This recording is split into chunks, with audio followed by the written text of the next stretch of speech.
Assalamualaikum warahmatullahi wabarakatuh.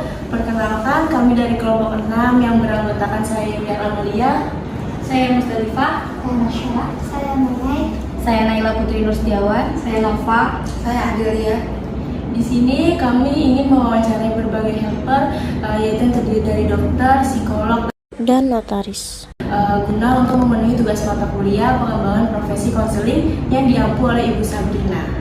Sekian, terima kasih. Wassalamualaikum warahmatullahi wabarakatuh. Saat ini saya Yuniar dan Musdalifah akan mewawancarai helper ketiga, yaitu dengan Kak Hana. Baik, kita langsung aja ya Kak ke pertanyaannya. Pertanyaan pertama, apa profesi yang Kakak jalankan saat ini? Saat ini saya berprofesi sebagai psikolog klinis. Lalu untuk kode etik dari profesi yang Kakak jalankan saat ini seperti apa?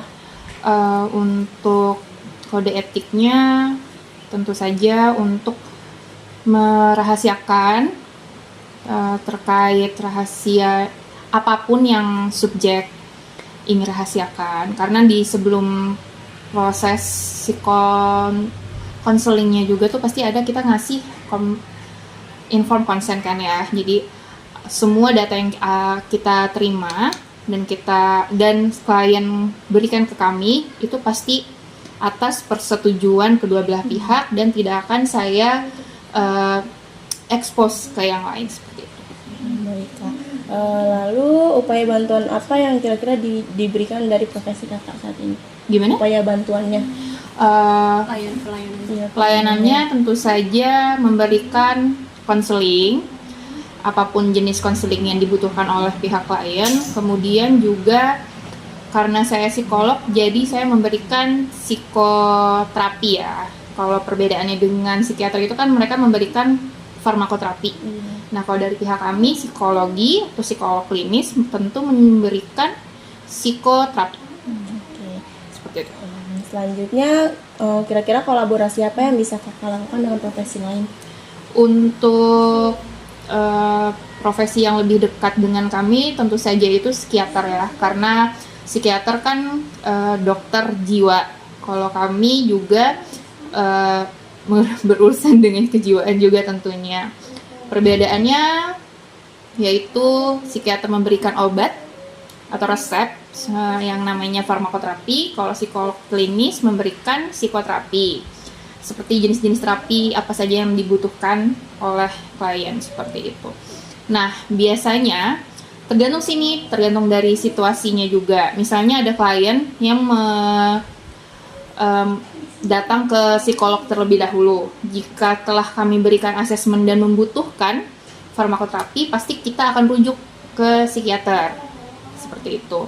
Dan kalau vice versa, jadi misalnya dia juga datang ke psikiater dan ternyata membutuhkan psikoterapi selain farmakoterapi, pasti mereka juga akan memberikan rujukan kepada kami, kepada psikolog seperti itu. Oke, baik.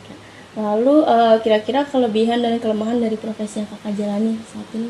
Kelebihannya tentu karena kalau misalnya lihat dari fenomena sekarang sih 10 tahun terakhir itu kan kesehatan mental lumayan naik ya untuk awareness-nya. Nah, jadi alhamdulillahnya kelebihannya karena lebih banyak yang aware, jadi lebih banyak lagi demand-nya lebih tinggi seperti itu.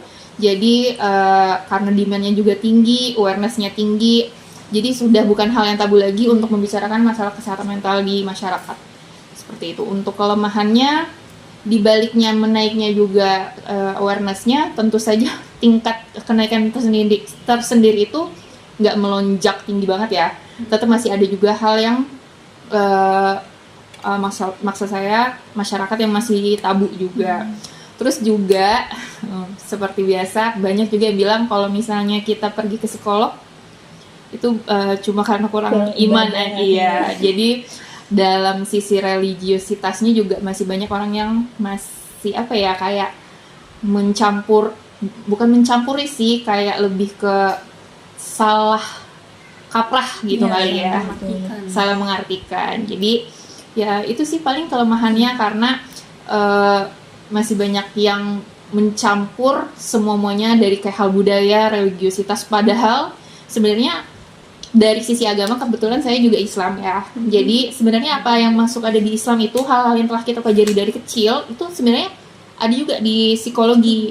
Jadi sama aja tuh kayak memang karena semua hal itu kan ada di Islam. Nah, semuanya itu juga masuk ada di psikologi cuma berbeda bahasa aja.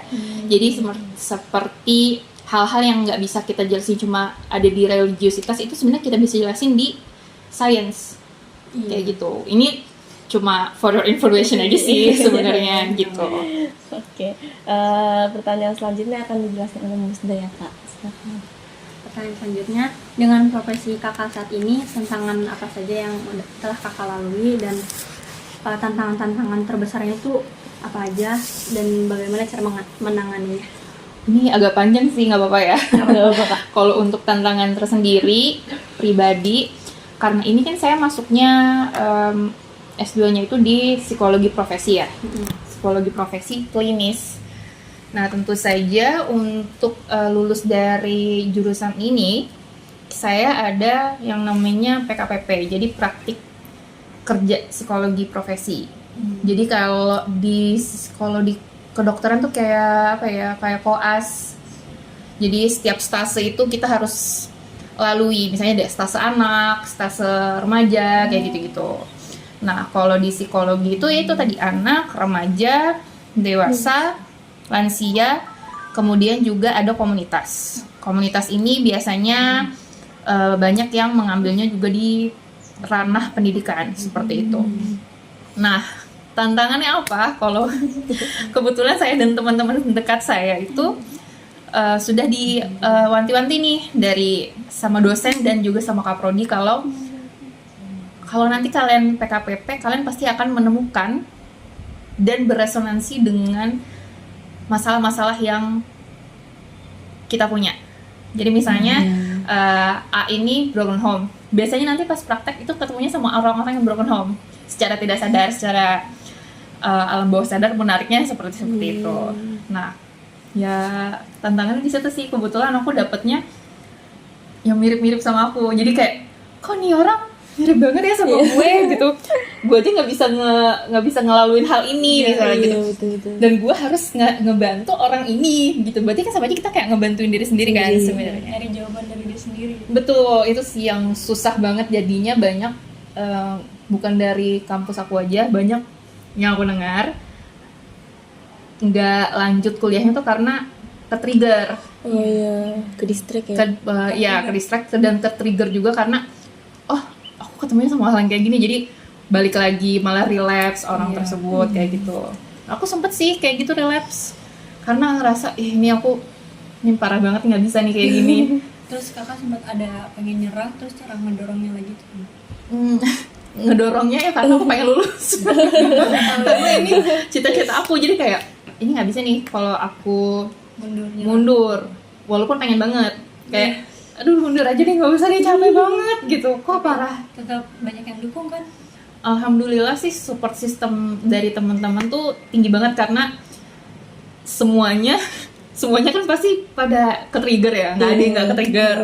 Dan semuanya pasti ada sistem, maksudnya pasti ngerasain relapse juga, mau mundur. Jadi tuh kita kayak kita pasti ngelewatin, saling dukung walaupun gitu. kita juga saling sama-sama gak yakin gitu. Alhamdulillah sih lulus aja sih walaupun berat banget. Kalau itu kan tantangan dari internal mungkin ya, dari dalam dari diri sendiri. Kalau dari luarnya atau dari klien atau kebetulan karena aku tuh kuliahnya pas masuk itu tuh 2019, pas banget mau COVID itu kan ya. Betul. Nah itu ya tantangannya ya apa sih tuh waktu yang PSBB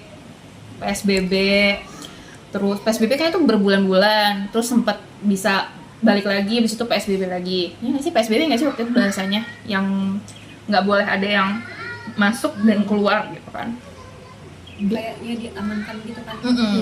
Betul, apa namanya, isolasi, Isolasi, WFO. karantina. WFO. Nah betul.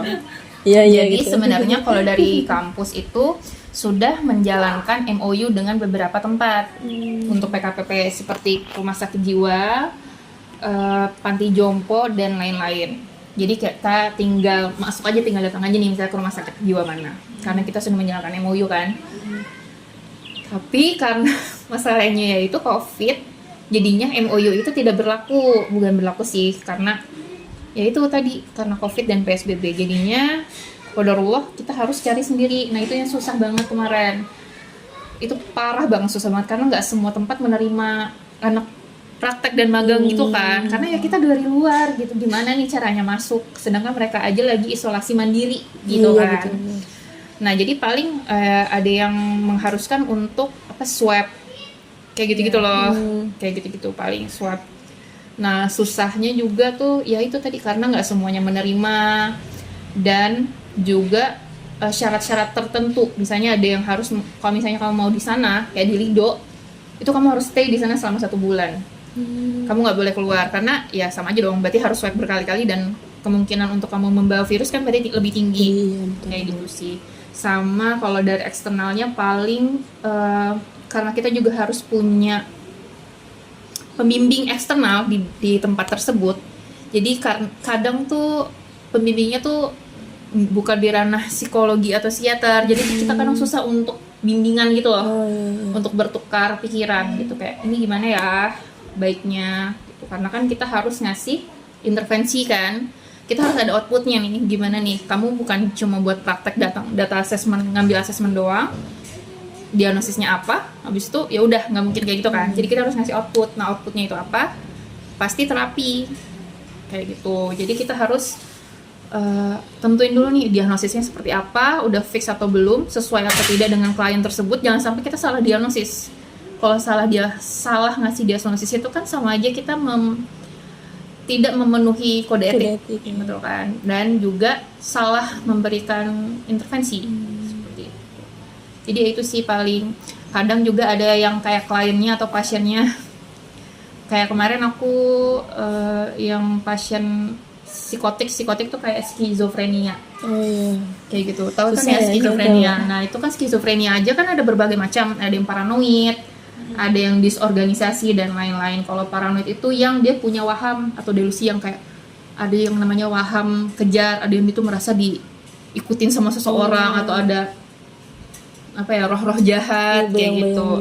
Betul. Nah, itu sih paling, jadi kita susah memenuhi mood dan keadaan si pasien tersebut. Misalnya dia lagi fase manik, ya kan, kayak aduh gimana nih, kita lagi dia normal aja kan nggak normal cara ngomongnya, apalagi misalnya dia lagi manik gitu dong, maksudnya dia lagi halusinasinya lagi tinggi. Nah itu kan berarti makin susah dong untuk kita mengambil datanya, karena kan kita selain mengambil data itu kan kita ngasih alat tes gitu kan. Nah itu sih paling susah. Alat tes tuh kayak bisa apa? Kalau alat tes misalnya kayak tadi ke skizofrenia itu aku harus ngambil tes intelijensi tentunya, kepribadian, proyeksi juga sih kadang kayak gitu. Itu sih paling yang dasar-dasarnya untuk mengambil diagnosis si pasien tersebut. Bener nggak ya? Kan misalnya kamu datang ke psikolog, ke rumah sakit jiwa, pasti kan dia udah ada diagnosisnya dong, pasti kan dari pihak sananya rumah sakit jiwa, kayak ini skizofrenia paranoid. Nah tugasnya aku kesana memastikan nih, bener nggak ya orang ini skizofrenia paranoid atau bukan. Kalau bukan, berarti saya harus ngambil lagi yang lain seperti itu kan, harus memberikan alat tes lagi, terus nguji lagi apakah sudah benar kayak gitu. Pertanyaan selanjutnya, pernahkah ada kesulitan dalam menyesuaikan profesional bekerja sebagai psikolog dengan masalah pribadi yang sedang dialami? Bagaimana cara detail untuk mengontrolnya? Kayak mungkin contohnya tadi kan penyesuaian diri, kayak harus tetap memaafin orang sedangkan diri kita juga sebenarnya nggak paham. Iya betul. Terus juga mungkin kadang ada emosi di saat kayak flashback itu tuh pasti ada emosional, kayak tiba-tiba sedih atau marah. Itu bahkan harus yang mundur dulu, kayak menenangkan diri dulu, atau nggak bisa, profesionalnya tuh gimana? Karena ini ranahnya PKPP ya, ini aku ngomonginnya di pas aku lagi praktek aja ya. Kayak misalnya aku ketemu, yang tadi aku ceritain, aku ketemu sama yang anaknya broken home juga. Nah itu kan nge-trigger aku banget dong. Kayak ini gimana, gue kok sok-sokan mau bantuin dan menyembuhkan orang yang sebenarnya sama kayak gue gitu. Gue aja nggak bisa nolongin diri gue sendiri, kok gue nolongin orang dengan permasalahan yang sama, gimana gitu kan. kayak lebih kok gue kayak munafik banget gitu kan jadinya. Terus paling kayak karena itu kan berbulan-bulan ya ngejalaninnya, paling pas lagi misalnya aku lagi proses kayak gini nih, proses observasi wawancara, pas pasien sedang menceritakan kembali nih permasalahannya seperti apa, misalnya ada beberapa kalimat kayak iya misalnya waktu itu aku lagi dipukul sama ayah, nah secara nggak sadar aku ke-trigger langsung ke flashback nih, waktu itu kan gue dipukulin sama ayah juga gitu. Nah itu kan nge-distract dong. Palingnya pas lagi kayak gitu aku langsung balikin lagi fokus aku ke si pasien tersebut, karena kalau aku ya wawancaranya itu wawancara tidak terstruktur. Jadi aku nggak menyiapkan pertanyaan, jadi aku cuma elaborasi aja gitu, probing gitu.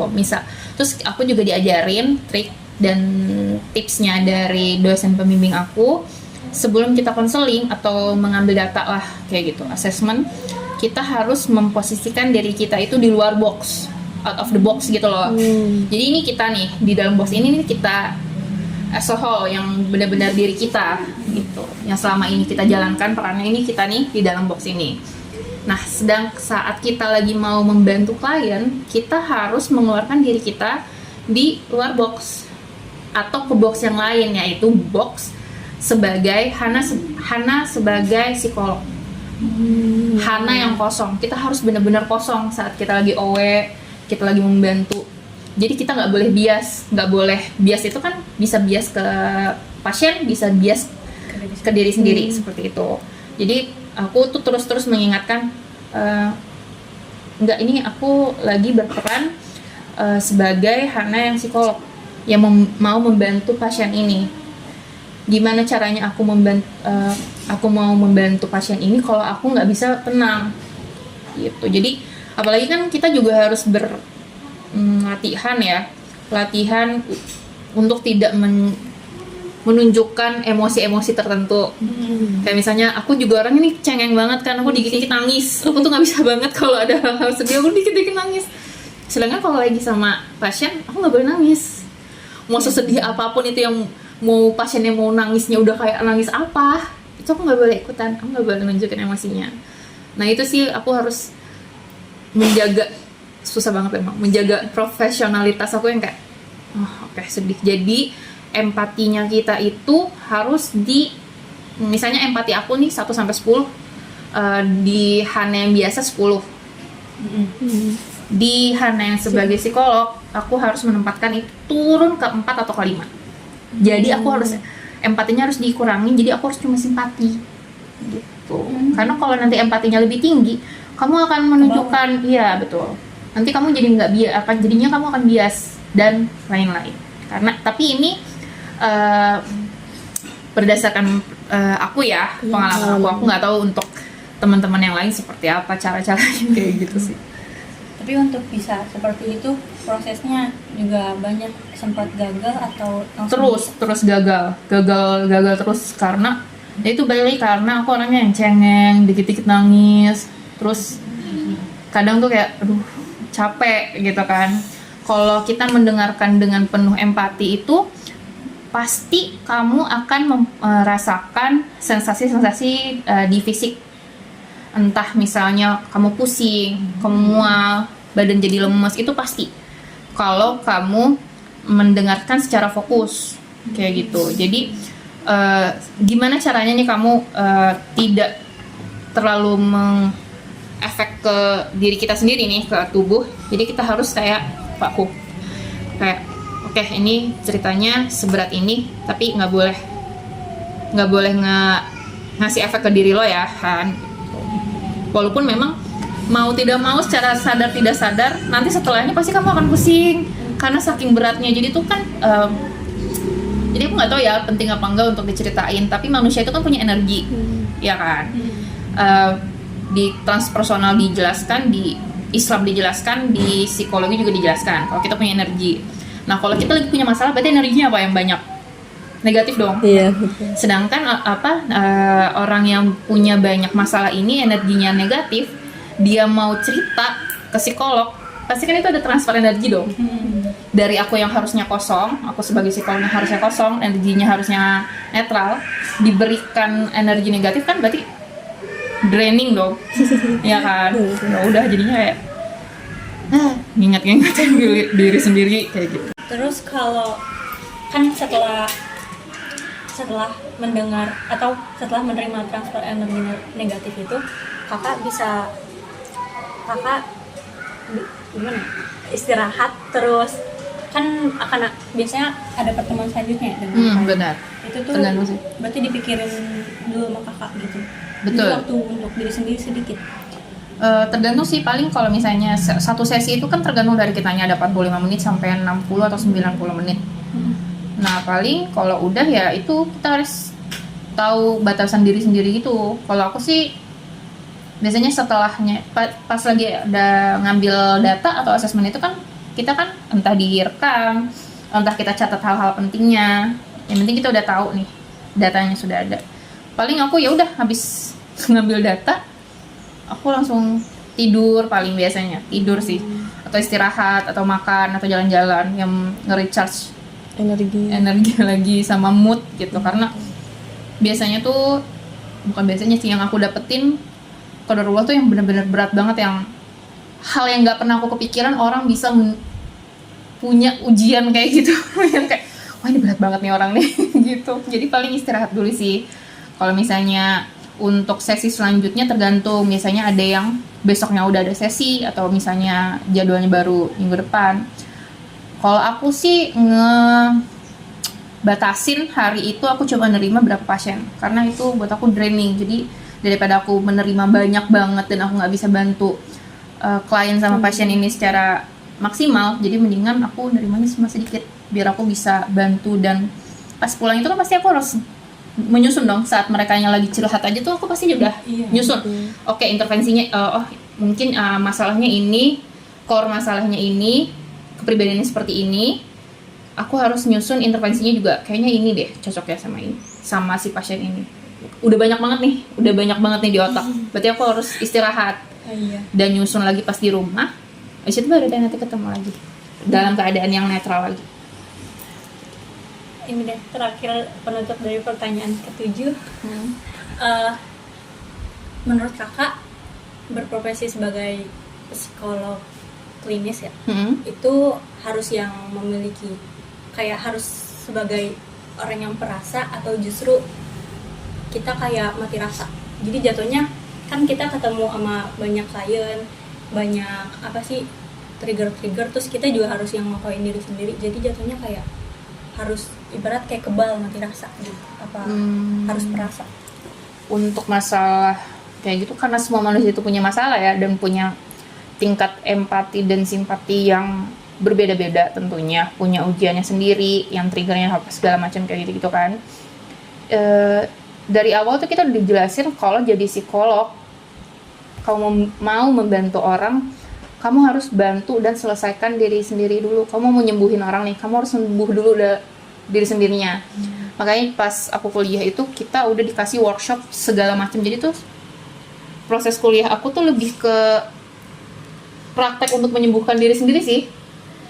Kita tuh dikasih workshop segala macam, jadi untuk beresin diri kita sendiri dulu kayak gitu. Jadi untuk masalah misalnya kita harus mati rasa, enggak lah ya, karena kita kan mau membantu ya. Gimana kita mau membantu kalau kita nggak tahu dan nggak paham POV dari pasien tersebut.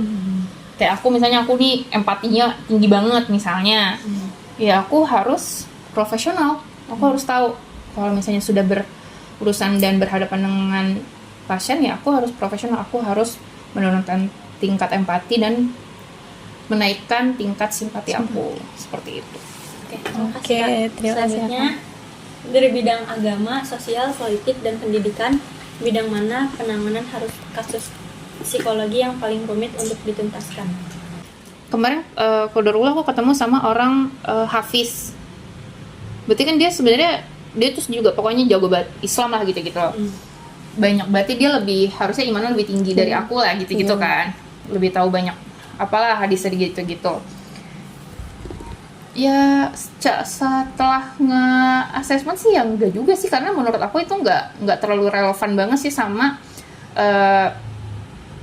proses penyembuhannya gitu loh.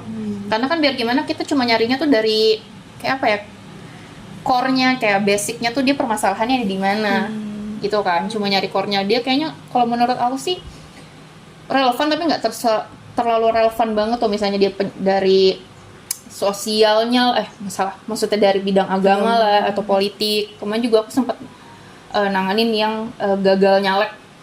Itu kan berarti dia dari bidang politik juga, maksudnya salah satu stres, salah satu trigger stresnya sampai seperti itu. Tapi ya maksud aku cuma jadi salah satu faktor aja kenapa dia seperti itu, bukan kita harus fokus di situ. Dan jadinya kayak karena politik jadinya aku susah nih, kayaknya karena dari agama ini susah. Enggak sih. At least buat aku nggak tahu sih untuk orang lain kayak gimana. Pertanyaan terakhir, pernahkah kakak menerima klien yang berbeda keyakinan? Jika iya, bagaimana memberi solusi masalah tersebut dengan keyakinan klien? Jadi kan contoh agamanya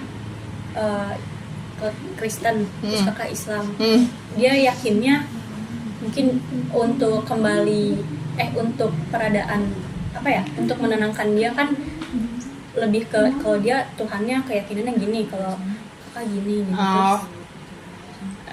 Ada gap pasti atau kalau menurut aku sih enggak ya, karena aku biasanya setiap mendekati berhubungan dengan subjek itu pasti punya pendekatan yang beda-beda dong.